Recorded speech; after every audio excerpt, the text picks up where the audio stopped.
La Viquipèdia és eixe lloc de tots i de ningú. Cap empresa la controla, és gratuïta, multilingüe i fa 2 dècades que compartís coneixement. Són dades lliures, públiques, i això és una sort que jo crec que la humanitat no és conscient del valor d'aquestes coses comunes. Demà farà 20 anys de vida i també s'escriu en valencià. De fet, hi ha més de 650.000 articles en la nostra llengua. Els textos els creen voluntaris com Francesc. Són els viquipedistes i així en tenim uns 1.600.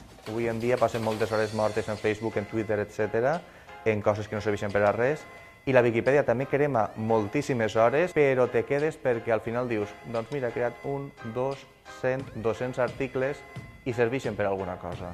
Este Museu Valencià de l'Etnologia ha sigut punt de trobada per a ells i font de continguts. Cada vegada que fem una exposició generem contingut textual, continguts d'imatge, fotografies, dibuixos, que poden ajudar a que la Viquipèdia tinga major qualitat i a fer una bona referència. Tota una generació ha estudiat ja amb la Viquipèdia. Diuen que ells faran la revolució d'esta ferramenta. És una gent que està començant a consumir molt més multimèdia, és la generació que menys està llegint, és la generació que farà que Wikimedia pega el vot al multimèdia.